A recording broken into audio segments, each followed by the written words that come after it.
Bonjour à toutes et à tous, je suis ravi de vous retrouver aujourd'hui pour parler comics. Aujourd'hui, on va parler d'un titre qui est sorti au mois de janvier chez Delirium. On va parler de Crimson Flower. Vous l'avez peut-être déjà vu passer chez quelques camarades qui font des vidéos YouTube ou sur les différents internets. Crimson Flower, donc c'est de nouveau une belle édition chez Delirium comme d'habitude, hein. Ça je vous laisse apprécier le travail. Vous avez une vidéo complète sur la chaîne qui vous présente un petit peu les différents titres chez Delirium. Il y a encore une étagère au-dessus où il y a pas mal de choses qui vous sont présentées. Vous verrez le travail et la qualité éditoriale à chaque fois. Ce Crimson Flower fait à peu près 120-130 pages. Ça vaut une vingtaine d'euros. Donc voilà, encore nickel. Une bonne histoire, vous allez voir, pour un tarif qui respecte ses lecteurs. Donc ça, c'est cool. C'est un titre qui est écrit par Matt Kind. Alors Matt Kind, vous le connaissez peut-être, et vous le connaissez sûrement pour Mind MGMT, donc disponible en 3 tomes chez nous. Je le dis également pour les personnes qui découvriraient peut-être l'univers des comics. Et on en a parlé récemment avec Cosmic Detective, qui était coécrit avec Jeff Lemire. Voilà, ça c'est pour le petit enrobage. C'est dessiné par quelqu'un qui s'appelle Matt Lesniewski, donc c'est un auteur, vous allez le voir, qui a beaucoup de talent. Vous allez voir à travers les différentes pages. Et c'est un auteur qui va être à suivre chez Delirium également tout au long de cette année, avec un titre qui va s'appeler Statique et qui va être de la SF. Donc ça, je suis très curieux déjà de le lire. Alors, je vous montre un petit peu l'intérieur des pages. Donc on va suivre, bien entendu, vous l'avez deviné, cette héroïne qui est juste là. Cette héroïne, elle est représentante pour un laboratoire pharmaceutique qui vend des pilules pour traiter un petit peu différentes formes de maladies mentales, schizophrénie, etc., etc. Chose un peu particulière, c'est qu'elle-même prend certaines de ces pilules parce qu'elle souffre de troubles psychologiques. Et pourquoi? Tout simplement, ça c'est pas du spoil, hein, c'est dès la première page, je vais vous montrer ça. Elle a vu en direct son père se faire assassiner, ses parents. Voilà, alors ça commence par cette première page, je vous la raconte vite fait. Donc elle avait le droit, quand elle était petite, d'aller dans la bibliothèque de son père où il travaillait. Elle pouvait aller lire tranquillement dans un petit fauteuil si elle ne faisait pas de bruit, qu'elle restait discrète et silencieuse. Et elle a assisté à l'assassinat de son père.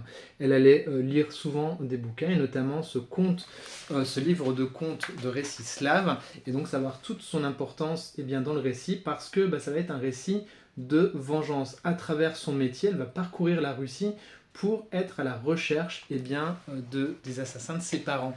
Donc ça va être tout un mix comme ça de choses, vous allez le voir tout au long de ce titre. Donc un titre vraiment très typé action, hein, qui rentre dedans très vite. Man King, il a ce talent-là de décrire très rapidement ses personnages, donc on est vite dans l'ambiance, vite dans les personnages, vite dans l'univers.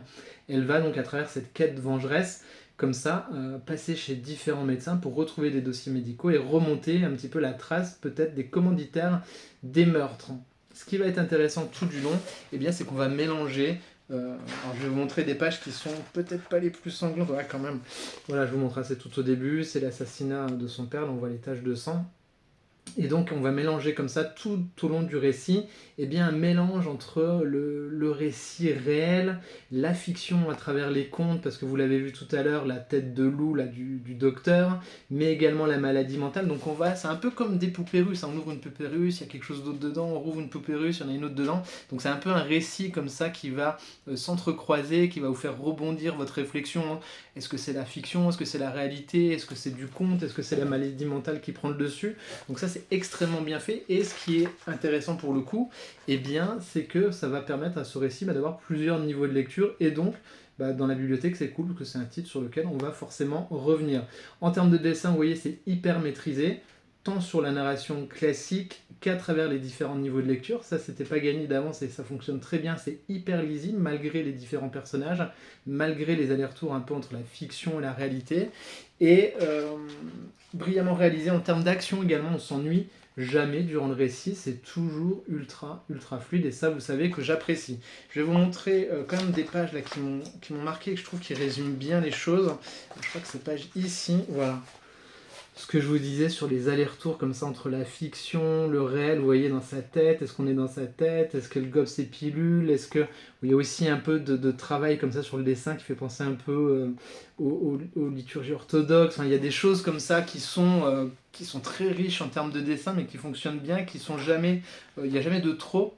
ça reste toujours très clair et très fluide à la lecture, donc ça c'est hyper appréciable. Ça m'a fait penser un petit peu également au dessin de Corben, qui est édité chez Delirium aussi, par moments dans certaines représentations des corps, un petit peu grotesques, caricaturales, comme ça. Alors grotesque, c'est pas péjoratif, hein, dans ma bouche, attention. C'est juste que vous voyez, quand on voit certains personnages comme ça qui sont un peu outranciers, bah, ça m'a fait penser un petit peu du Corben.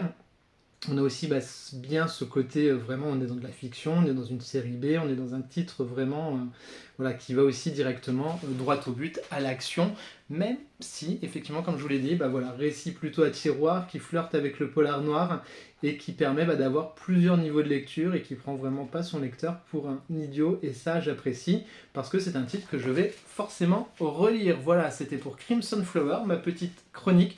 J'espère que c'est un titre qui vous a intéressé, vous l'avez peut-être feuilleté en librairie.